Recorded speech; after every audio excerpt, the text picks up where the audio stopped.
Hey, what's up, world out there on the YouTube, all my musician friends? It's your boy DJ Seg1, and I just want to talk about a lot of these software companies. Steinberg, Propeller Heads, Pro Tools, whatever, Avid. You know what I mean? They're Xing out a lot of their old virtual instruments and certain other utilities and programs because of new hardware and new software for the operating systems of the computers we're using is coming out. So, it's not understandable. And the reason for that is, these old ROM softwares aren't broken. You guys are just being lazy and not coding, and not saying coding is easy to keep up with these things. And, the whole reason why I'm doing this video, because Steinberg recently had a sale on the Grand 3. And I'm thinking in my head, like, hold on a second, I own a Grand. I just never put it back on my computer when I had to do a hardware change to a new hard drive. So, it was one of the instruments I just never put back on, but I did go in my box, I dug it out, got it right here in my hand, as you see. All 3 discs right here. And it works, or whatever the case be. Take the disc out of there. But to make a long story short, it's sad that they phase out these old, first editions, the very first of their kind, VSTs, and they work, no problem. Only issue was when I tried to pretty much install it on the newer SATA drives, it wasn't working. And basically it was asking for the original CD-ROM drive. Luckily, I'm always coming across parts and stuff like that for computers. Just scrap one of these old ROM drives out. Hopefully that camera can focus. It has to say ROM on it. It can say CD-ROM or DVD-ROM. And it all depends on the disc format that you're using, whether it be on a DVD or CD. But the drive itself has to say ROM, on top of DVD or CD or whatever the case be. And I actually, before I hooked up this Sony one right here, I had an old Hitachi LG one from 2002. It didn't work. It didn't even turn on. Basically, I'm using a old power supply / interface, the old EIDE technology, the ribbon cable, the Molex power adapter right there. Using the old, this was part of a external hard drive casing. The case got broke, so, just took the drive out, kept the parts of it because it still works. And that's pretty much what I'm using to power this DVD-ROM, the Sony DVD-ROM. And as you see, it's hooked right there at the computer. You can follow the cable all the way back over here. But like I said, the one I was using before was an old Hitachi 2002 model. This is a Sony 2004 model right here. So, that's my suggestion to get something that's one of the last models that you could find available in the ROM. And I'm also going to look that up too to see what was the last years these things were made, and most likely be on the hunt for one of those, because I'm pretty sure they're, anywhere between 10 and 20 bucks brand new. I know somebody, eBay, Micro Center, somebody got it out there brand new. But, you're going to need one of these to run these old legacy, these old ROM softwares.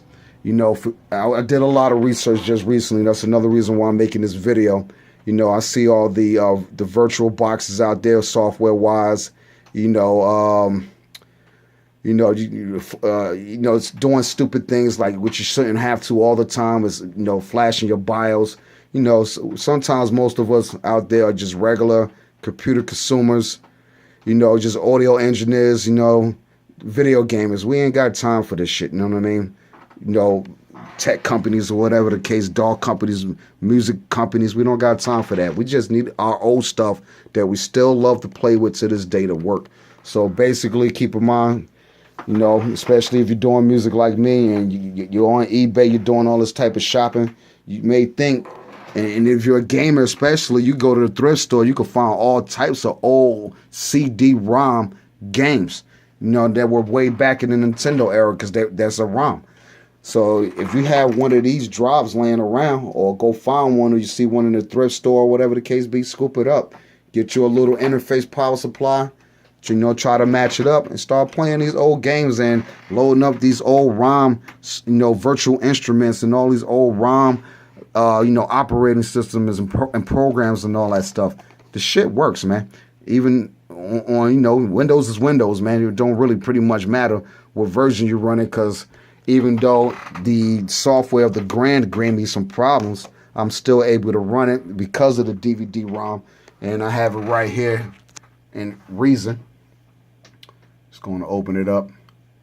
You know, I already took a screenshot of it or whatever the case be, and it works.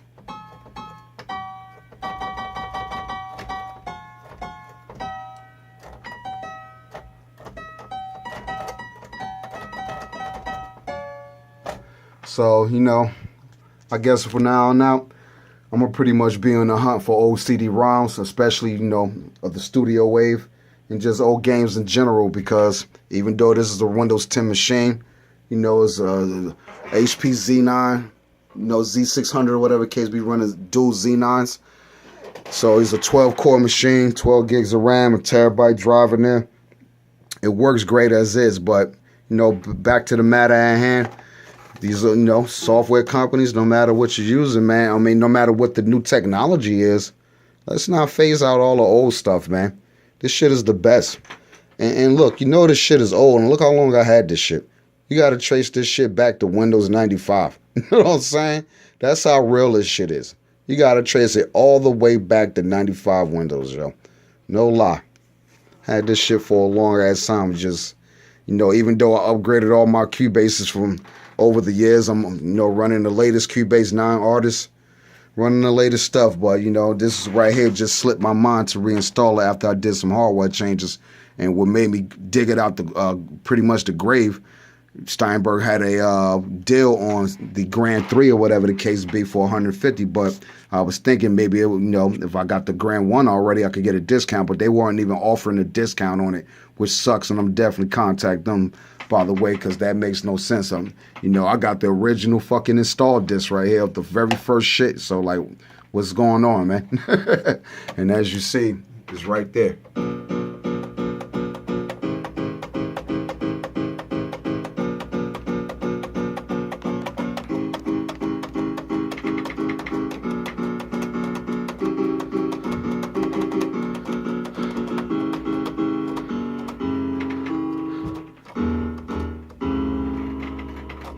So that's the end of that video. Yeah, go to the flea markets. Try to find you an old CD-ROM drive right here. Hook it up to your computer. You know, download the... I didn't see any drivers for this. You know, it worked automatically. So I guess it probably has the latest drivers in here already built in. But like I said, I'm definitely going to be looking for the latest model that was ever made in a CD-ROM, or DVD-ROM rather, drive. And get on a hunt and start hunting down these old ROM softwares, games, programs, everything. DJ Seg 1, peace out.